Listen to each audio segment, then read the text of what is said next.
الحمد لله الذي أبدع الأفلاك والأرضين والصلاة والسلام على من قال كنت نبيا وآدم بين الماء والدين.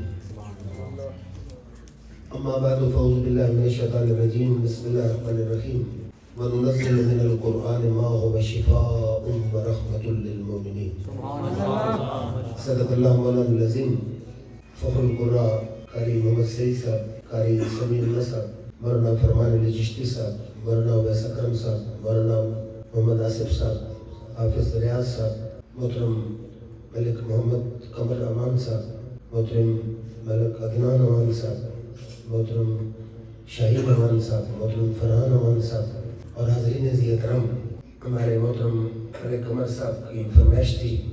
ہمیں یہ کئی واسطوں سے محترم اور عزیز ہیں. امان فیملی کے فرد ہونے کے لحاظ سے، پھر رشتہ داری کے لحاظ سے، پھر مسلک حق جماعت سے تعلق کے لحاظ سے، پھر مسجد اتنی حسین بنانے کی وجہ سے میں ان کا دل کی گہرائیوں سے ادب کرتا ہوں. یہ میرا رب ہر آدمی کے نصیب میں نہیں کرتا کہ اس کا کوئی گھر بنائے یا اس کا کوئی مدرسہ بنائے. خوش نصیب لوگ ہوتے ہیں کہ جن کو اللہ تعالیٰ یہ توفیق دیتا ہے. حضور صلی اللہ علیہ وسلم نے فرمایا کہ من بنا مسجدا للہ بنى اللہ لہ بیتا فی الجنہ، کہ جو دنیا میں اللہ کا کوئی گھر مسجد بنائے گا، اللہ اس کے بدلے میں جنت میں اس کو گھر بنا دے. سیدنا عثمان غنی رضی اللہ تعالیٰ نے اپنے دور میں مسجد نبوی میں جو اس دور کی کہیں معلوم ہوا دوسرے ملک کی لائٹنگ آپ نے وہ کروائی، تو صحابہ کرام نے کہا جناب یہ کام تو حضور صلی اللہ علیہ وسلم نے نہیں کیا، مگر صدیق نے نہیں کیا، عمر فاروق رضی اللہ تعالیٰ نے نہیں کیا، آپ نے یہ بدعت کیوں کی؟ تو آپ نے فرمایا کہ میں نے اپنے آقا کی مبارک سے سنا کہ جو جس قسم کا اللہ کا گھر بنائے گا اللہ اس قسم کا گھر جنت میں بنائے گا. اس لیے میں نے اس کو حسین بنایا. اور میں حیران ہوا کہ یہ تو 5 مرلے ہیں، تینوں منزلیں فل ہیں، عاشقان مصطفیٰ یہاں نماز پڑھ رہے ہیں، درس سن رہے ہیں، قرآن پڑھ رہے ہیں. پھر یہ بھی خوش قسمتی ہے کہ ماشاءاللہ قاری سمیع اللہ صاحب محنتی بندے ہیں.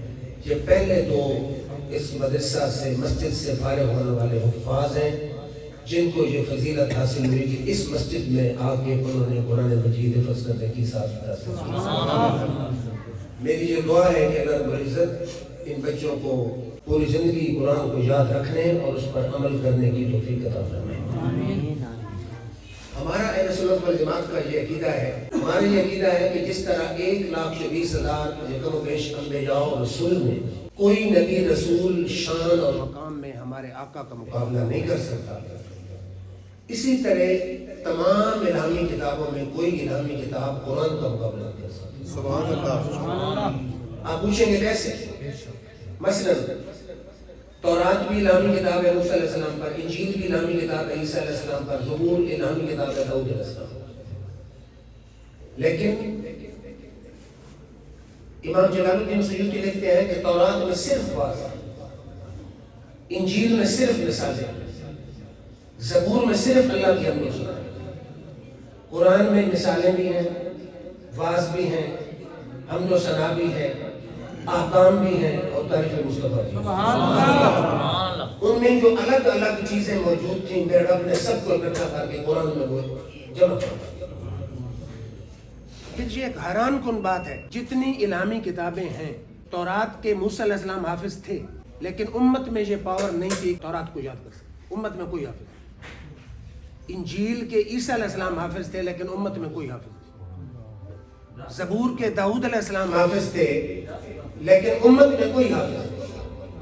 لیکن قرآن واحد کتاب ہے کہ آقا بھی حافظ اور کروڑوں کی تعداد میں غلامان مصطفیٰ بھی. یہ میرے آقا کا معجزہ ہے. پھر آپ نے سنا ہوگا کہ انگریز اس بر صغیر میں آئے، انہوں نے قرآن پر اس سے خرید کر درجہ بند کرنے شروع کیا تاکہ قرآن دنیا سے ہی ناپید ہو جائے، ملے ہی نہیں. جب بے شمار نسخے وہ درجوں میں ڈال چکے، کسی اہل عقل نے کہا ہو جائے لوگ پڑھ لکھ کر جائے لوگ کتابی شکل کا قرآن کو درجوں میں ڈالو گے، جو قرآن کملی والے کے عاشقوں کے سینے میں اس کو کہاں لے کر جاؤ گے؟ اور پھر پہلی جتنی الہامی کتابیں ہیں اس میں تغیر تبدل ہوا. انجیل عیسائیوں سے پوچھیں، آپ نے کہا کہ 3 انجیلیں ایک جیسے لے کے ہمارے پاس ہیں. 3 انجیلیں وہ ایک جیسی نہیں لا سکتے، ہر ایک میں الگ آگے۔ یہودیوں سے کہے تورات 2 لے، 2 تورات ایک جیسی نہیں لا سکتے۔ وہ خود مانتے ہیں کہ تبدیلی ہو چکی ہے۔ اور بڑی مزے کی بات ہے کہ جرمنی کی میونخ یونیورسٹی میں عیسائیوں نے باقاعدہ ایک ڈپارٹمنٹ کرنا ہے کہ ہم ریسرچ سے ثابت کریں گے کہ قرآن میں بھی تغیر اور تبدل ہے۔ اور 42 پہلی صدی سے لے کر پچھلی صدی تک 42,000 نسخے قرآن کے رٹے گئے اور 20 سالوں تک ریسرچ کی۔ 20 سالوں کی ریسرچ کے بعد لکھنے پہ مجبور ہوئے کہ سپارے تو دور کی بات، رکوع تو دور کی بات، سورتیں تو دور کی بات، آیات تو دور کی بات، 14 صدیوں میں کوئی مائی کا لال اس کا زبر زیر پیش بھی تبدیل نہیں۔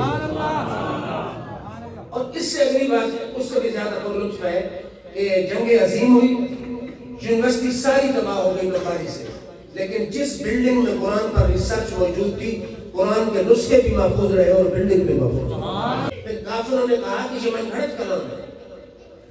میرے رب نے حکم دیا کہ میرے حبیب قرآن کی سب سے چھوٹی سورت لکھ کر لگاؤ کعبے میں۔ تو قرآن کی سب سے چھوٹی سورت کوثر لکھی، اِنَّا آتَيْنَاكَ الْكَوْثَرَ فَصَلِّ لِرَبِّكَ وَانْحَرْ إِنَّ شَانِئَكَ هُوَ الْأَبْتَرُ۔ کئی دن لٹکی رہی کہ بناؤ اس کے مقابلے میں سورت لے کر، آخر میں تنگ آ کے پہنچی نا، اِنَّا آتَيْنَاكَ الْكَوْثَرَ فَصَلِّ لِرَبِّكَ وَانْحَرْ إِنَّ شَانِئَكَ هُوَ الْأَبْتَرُ۔ نیچے کافر لکھ گئے مَا هَذَا كَلَامُ الْبَشَرِ، یہ بشر کا کلام ہی نہیں، اگر یہ بشر کا کلام نہیں تو مقابلہ کیسے کریں؟ پھر میرے رب نے قرآن میں چیلنج دیا کہ قُلْ إِنِ اجْتَمَعَتِ الْإِنسُ وَالْجِنُّ عَلَىٰ أَن يَأْتُوا بِمِثْلِ هَٰذَا الْقُرْآنِ لَا يَأْتُونَ بِمِثْلِهِ۔ فرماؤ کافرو، چیلنج ہے، اگر یہ من گھڑت کلام ہے میرے نبی نے خود بنایا ہے تو قرآن کے مقابلے میں قرآن بنا کر لیں، قرآن کے مقابلے میں قرآن کا نہ لا سکے۔ پھر میرے رب نے اس چیلنج میں تخفیف فرمایا، قُلْ فَاتُوا بِعَشْرِ سُوَرٍ، قرآن میں صحیح 10 صورتوں کے مقابلے میں 7 صورتیں بنا کر، پھر نہ لا سکے۔ پھر میرے رب نے چیلنج میں تخفیف دی، فرمایا إِن كُنتُمْ فِي رَيْبٍ مِّمَّا نَزَّلْنَا عَلَىٰ عَبْدِنَا فَاتُوا بِسُورَةٍ مِّن مِّثْلِهِ۔ چلو قرآن نہ صحیح، چلو 10 سپارے نہ صحیح، ایک سورت بنا کے لے آؤ اس کو۔ کافر پھر بھی نہ لا سکے۔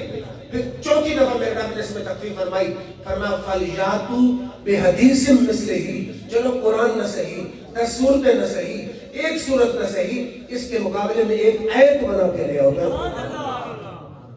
دیکھیں نا، اب آپ پنجابی ہیں، ہم بھی پنجابی ہیں، پنجابی میں کوئی شخص چاہے مضمون لکھ سکتے ہیں، نثر لکھنی چاہے لکھ سکتا ہے، دوڑا اور مائی یا شعر لکھنا چاہے تو لکھ سکتا ہے۔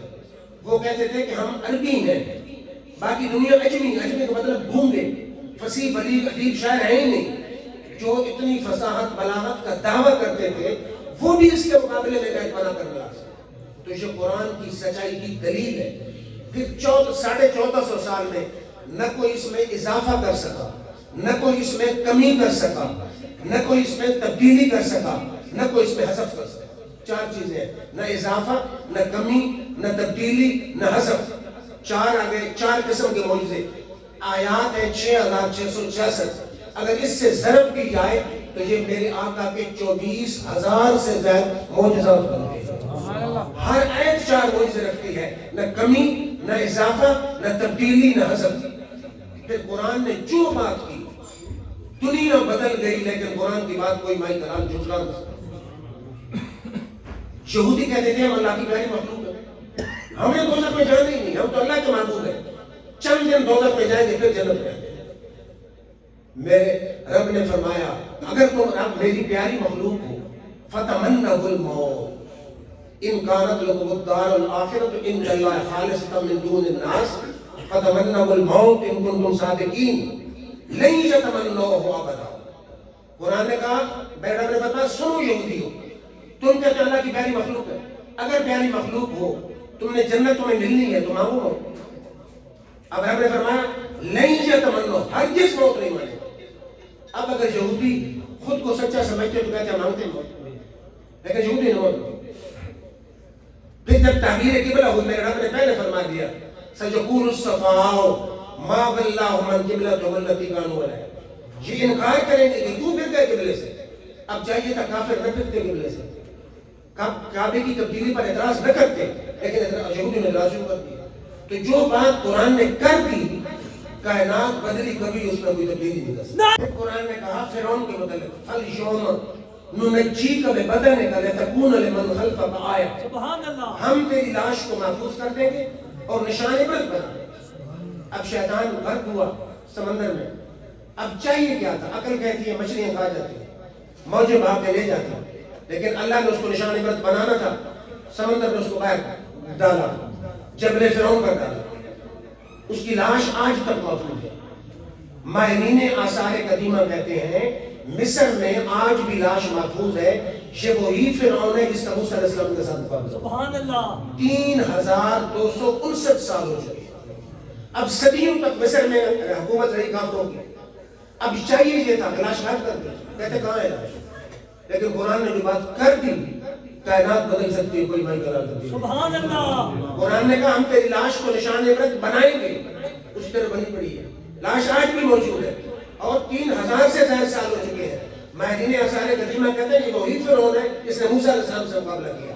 لیکن جو قرآن نے بات کر دی کائنات بدل سکتی ہے, وہ بات تبدیل نہیں ہو سکتی.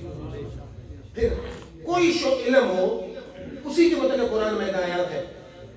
اللہ نے فرمایا شَخْلُقُكُمْ فِي بُطُونِ أُمَّهَاتِكُمْ خَلْقًا مِنْ بَعْدِ خَلْقٍ فِي ظُلُمَاتٍ ثَلَاثٍ. ہم تمہیں پیدا کرتے ہیں ماں کے پیٹ میں 3 اندھیروں میں. شَخْلُقُكُمْ فِي بُطُونِ أُمَّهَاتِكُمْ خَلْقًا مِنْ بَعْدِ خَلْقٍ فِي ظُلُمَاتٍ ثَلَاثٍ. ایک تخلیق کے بعد دوسری تخلیق 3 پردوں میں. علماء حیران تھے پردے کیا ہیں. جب میڈیکل نے ترقی کی, الٹرا ساؤنڈ ہوا, پیٹ کی ویڈیو بنی, پتہ چلا کہ بچہ پیٹ میں 3 پردوں میں ہوتا ہے. جو بات قرآن نے 14 صدیوں پہلے کر دی, سائنس نے آ کے تردید نہیں کی, تائید کر دی. تو یہ سچائی ہے قرآن مجید کی. پھر میرے رب نے قرآن میں فرمایا مرج البحرین یلتقیان بینہما برزخ لا یبغیان, کہ 2 سمندر آپس میں ملتے ہیں لیکن گڑبڑ نہیں. اب دیکھیں پانی اگر 2 اکٹھے ملا دیے جائے مکس اپ ہو جائے, لیکن رب نے فرمایا 2 سمندر ملتے ہیں گڑبڑ نہیں. دنیا حیران تھی. فرانسیسی سائنسدان پورسیٹو نے ریسرچ کی تو بہرحال روم اور بحر الکاہل اس نے دیکھا کہ ایک جگہ ملتے ہیں, ہیں دونوں پانی لیکن دونوں ایسے کٹھے کھڑے مل نہیں گئے.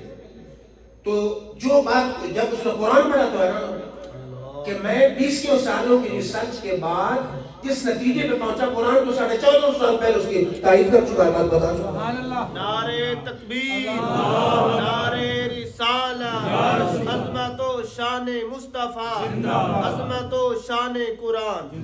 علوم تو اور بھی بے شمار ہے, فزکس بھی ہے, کیمسٹری بھی ہے, بیالوجی بھی ہے, جیولوجی بھی ہے, کمپیوٹر بھی ہے, لیکن میرے رب نے قرآن کو عظمت عطا فرمائی.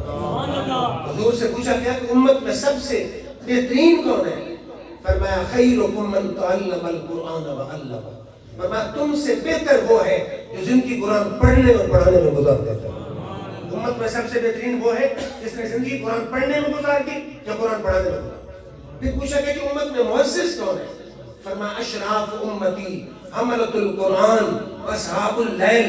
میری امت میں مؤسس نہ کارخانہ دار ہے, نہ لینڈ لارڈ ہے, نہ سیاستدان ہے. مؤسس وہ ہے جو قرآن یاد کرتا ہے, عمل کرتا ہے, اور جب رات دنیا سو جاتی ہے وہ کھڑے ہو کر رب کی یاد کرتا ہے. سبحان اللہ.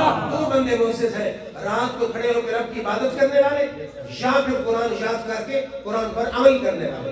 حضور نے فرمایا الماہر بالقرآن ما سفرت الکرام البررہ, کہ جو قرآن میں ماہر ہوگا یعنی قرآن یاد بھی ہوگا, اس کو عمل بھی اس پر کرے گا, قیامت والے دن اللہ کے معزز فرشتوں کے ساتھ چل رہا ہوگا.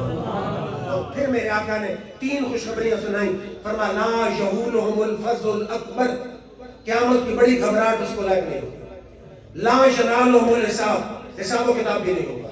وہم علی کثیب من مسک, کستوری کے پہاڑ پر بیٹھے. سبحان اللہ. 3 باتیں ہیں, حساب و کتاب نہیں, کوئی فکر نہیں, کستوری کے پہاڑ پر بیٹھا ہوا. کون؟ من قرأ القرآن ابتغاء وجہ اللہ, جس نے قرآن پڑھا قاری کہلانے کے لیے نہیں, پیسہ کمانے کے لیے نہیں, شہرت کے لیے, اللہ کی رضا کے لیے پڑھا. اور پھر اما بھی قوم کی امامت کرائی تو ہم رادون بھی, اور قوم اس سے راضی. 3 شرطیں. قرآن اللہ کی رضا کے لیے پڑھا, پھر اس نے قوم کی امامت کرائی, پھر قوم اس سے راضی ہوئی. میرے آقا نے فرمایا اس سے حساب و کتاب بھی کوئی نہیں, اس کو کوئی فکر بھی کوئی نہیں, اور قیامت والے دن کستوری کے پہاڑ پر بیٹھا ہوا. اور پھر میرے آقا نے فرمایا مجتمعت قوم فی بیت من بیوت اللہ الا نزلت علیہم السکینہ وحفتهم الملائکہ وغشیتهم الرحمہ وذکر اللہ فی من عنده. دنیا کی حضور نے فرمایا کسی مسجد میں جب مسلمان جمع ہو کر قرآن پڑھتے اور پڑھاتے ہیں، تفسیر پڑھاتے ہیں، قرآن یاد کرتے ہیں، یاد کراتے ہیں، استاد پڑھاتا ہے، بچے پڑھتے ہیں، اللہ فرماتا ہے اس پر رحمت کا نزول فرما، ان کے دلوں پر اطمینان نازل کر دو. رحمت ڈھانپ لیتی ہے، فرشتے گھیر لیتے ہیں. ذکر اللہ فی من عنده، رب فرشتوں کے سامنے ان کا نام کا ذکر فرماتا ہے. ذکر اللہ یاد کرتا ہے. فرشتوں کی محفل میں فرشتوں پاکستان، پنجاب، پشاور، قیدآباد کی فلاں مسجد میں میرے فلاں بندے میرے قرآن کی تلاوت کر رہے ہیں. پھر یہ معمولی بات نہیں، حضور نے فرمایا کہ اس کا ایک حرف پڑھے رب اس کو 10 نیکی عطا فرمائے. آپ نے فرمایا لا اقول الف لام میم حرف بل الف حرف لام حرف میم حرف. میں یہ نہیں کہتا کہ الف لام میم ایک حرف ہے، الف الگ حرف ہے، لام الگ حرف ہے، میم الگ حرف ہے. اگر آپ پڑھیں نا الف لام میم، اللہ آپ کو 30 نیکی عطا فرمائے. پڑھنے پر بھی 10 نیکیاں اور سننے پر بھی 10 نیکیاں. اگر قرآن کا حرف سنتے ہیں الف لام میم، آپ نے سنے 3 حرف، اللہ تعالیٰ آپ کو 30 نیکیاں عطا فرمائے. پڑھنا بھی عبادت، سننا بھی عبادت، اور اس سے اگلی بات دیکھنا بھی عبادت. حضور نے فرمایا اوتوا اعینکم حظھا من العبادت. میرے صحابہ آنکھوں کی عبادت کیا کرو، آنکھوں کی عبادت کا حصہ دو. انہوں نے کہا جی آنکھوں کی عبادت کیا ہے؟ فرمایا النظر فی المصحف، قرآن کی زیارت آنکھوں کی عبادت ہے. جس کا پڑھنا بھی عبادت، جس کا سننا بھی عبادت، جس کا دیکھنا بھی عبادت. پھر حضور نے فرمایا جب بندہ گناہ کرتا ہے تو دل کو سنگ لگتا ہے. حضور نے باقاعدہ مثال دی، جیسے لوہے کو کھلی فضا میں ڈالا جائے تو سنگ لگتا ہے، دل کو بھی سنگ لگتا ہے. صاحب نے کہا جی دل کا سنگ کیسے دور ہوگا؟ فرمایا میرے قرآن کی تلاوت کرتے جاؤ، دل کا سنگ خود بخود صاف ہو جائے. قرآن کی تلاوت کرو، دل کا سنگ صاف. یا پھر موت کو یاد کرو، دل کا سنگ خود بخود صاف ہوتا جائے. تو صرف یہ نہیں کہ ہم عظمت قرآن سن لیں، ہماری ڈیوٹی ہے.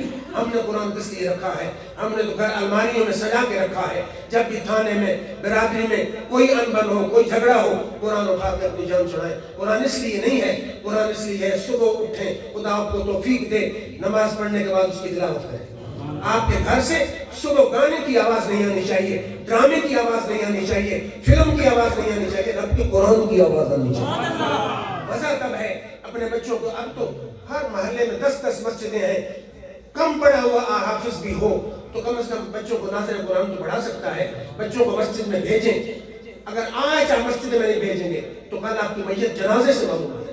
یہ بھی ذمہ داری ہے، بچے بھیجیں، چھوٹی بچیاں بھیجیں، تاکہ کم از کم ناظر قرآن مجید، کم از کم ایمان مفصل، مجمل، وضو، غسل، تیمم، بنیادی جو ضروریات ہیں مسلمان کے لیے وہ تو سمجھ سکے. حافظ بنائے تو وہ تو نور علی نور ہے، لیکن کم از کم یہ آپ کی ذمہ داری ہے. حضور نے فرمایا بچہ جب 7 سال کا ہو جائے والدین حکم دیں، جب 10 سال کا ہو جائے تو مار پیٹ کے بھی نماز پڑھے. لیکن مزہ تب ہے نا کہ والد خود نمازی ہو، ماں خود نماز پڑھنے والی ہو، گھر سے تلاوت کرنے والے ہو. تو میں کہتا ہوں بچوں کو کہنے کی ضرورت نہیں ہوتی، بچہ والدین کو دیکھ کر کہیں پکا نمازی بن جاتا ہے، نماز پڑھنی شروع کر دیتا ہے. تو بچوں کو قرآن پڑھائیں، خود قرآن پڑھیں. نہیں پڑھا ہوا تھوڑا ٹائم عشاء کے بعد صبح آ کے اپنے امام سے قرآن کی سبق لیں، قرآن کو یاد کریں. اس سے زیادہ اگر آپ ٹائم دے سکتے ہیں کسی سنی محقق پیر کرم شاہ الازہری کی تفسیر دیکھیں، جناب غلام رسول سیدی صاحب کی تفسیر دیکھیں، نعیم الدین مراد آبادی کی تفسیر دیکھیں، حضرت فاضل بریلی کا ترجمہ دیکھیں. کسی سنی محقق صحیح العقیدہ عالم کی تفسیر کا صبح 10 منٹ 15 منٹ مطالعہ کریں، تاکہ آپ کو دین کا بھی فائدہ ہو اور آپ کو دنیا کا بھی فائدہ ہو. قرآن کے ساتھ لو لگانی ہے. اور میں اکثر کہا کرتا ہوں کہ قرآن سے جس کی بھی نسبت بنی، میرے نام نے معلوم کسی کو نہیں. آپ کسی کا نام نہیں، مصیبت حدیث پڑھتا ہوں مثلا پڑھنے والا. اب یہ حافظ بظاہر تو ہم کیسے دیکھ رہے ہیں حافظ کیا حافظ. میں اپنا قمر صاحب ہمارے شہر میں ایک تھی مسلموں کی شادی، پورے شہر میں اس نے بھیک مانگی، شادی پر اس نے کئی لاکھ خرچ کیا. مجھے ملا، میں نے کہا یہ کیا ادھر غریب ہو تم؟ اس نے کہا برادری میں ذرا ناک بھی تو رکھنی تھی.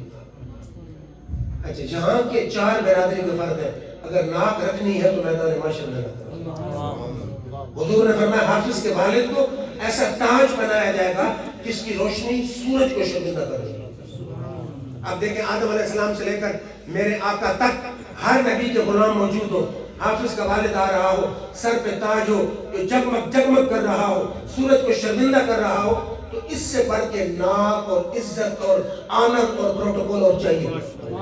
اب رہ کے حافظ کو جنت کی پہلی سیڑھی پر کھڑا کر کے کہا جائے گا اقرا ورتقی ورتل کما کنت ترتل، تجوید و قرات کے ساتھ قرآن پڑھتا جا اور میری جنت میں چڑھتا جا۔ تیرا مرتبہ فکس نہیں ہے، جہاں پر ناس کسی نہ آئے کہ تیرے مرتبے کی انتہا ہو۔ حافظ قرآن پڑھ رہا ہے تجوید کے ساتھ قرات کے ساتھ ٹھہر کے جنت میں چڑھ رہا ہے، فرمایا جہاں پر ناس کسی نہ آئے گی وہاں تیرے مرتبے کی انتہا ہو۔ اور مصنف ابن ابی شیبہ کی حدیث ہے کہ جنت کے اپنا قرآن کی آیتیں کتنی ہیں، یہ تو ویسے آپ کو پتہ ہے 6666، اور مصنف ابن ابی شیبہ کی حدیث ہے کہ جنت کے درجے کتنے ہیں 6666۔ اس کا مطلب ہے جہاں پر ناس کسی نہ آئے گی جنت کے مراتب کی انتہا ہوگی، یعنی حافظ کو آخری درجہ پر بٹھایا جائے۔ اور پھر یہ بھی ذہنوں میں رہے بچوں کو داخل کرائیں، ان طالب علموں کو رب نے کیا مقام دیا۔ میرے آقا نے فرمایا کہ اپنا جو شخص علم پڑھ رہا تھا اب اس کو موت آ گئی، وَيَطْلُبُ الْعِلْمَ مَنْ جَاءَهُ الْمَوْتُ وَيَطْلُبُ الْعِلْمَ، علم پڑھ رہا تھا موت آ گئی۔ پڑھ کس لیے رہا تھا؟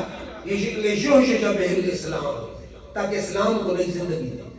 میں قرآن پڑھوں گا، عالم دین بنوں گا، اسلام کو نئی زندگی دوں گا، اس لیے پڑھ رہا تھا۔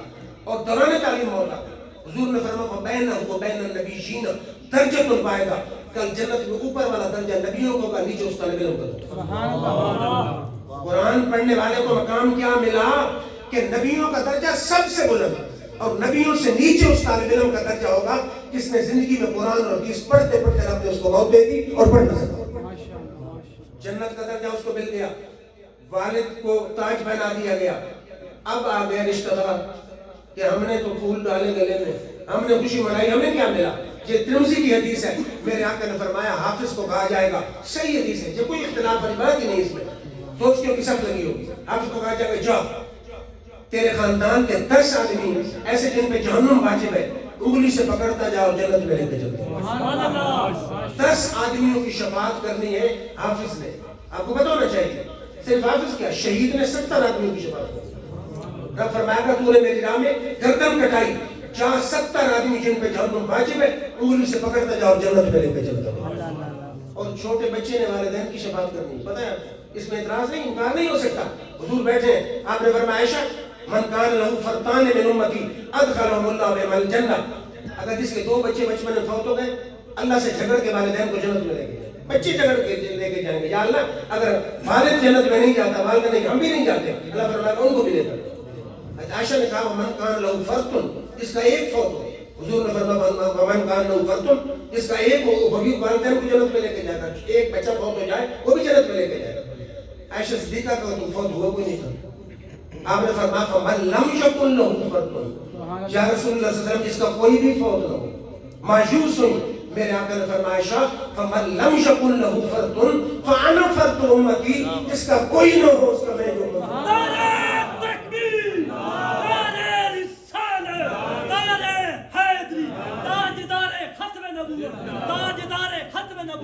سرکار کی آمد، سرکار کی آمد۔ نوح کو بھی موج طوفان میں کنارہ مل گیا، حضرت موسیٰ کو لطف نظارہ مل گیا، الغرض ہر بیچارے کو چارہ مل گیا، ہم غریبوں کو محمد کا سہارا مل گیا۔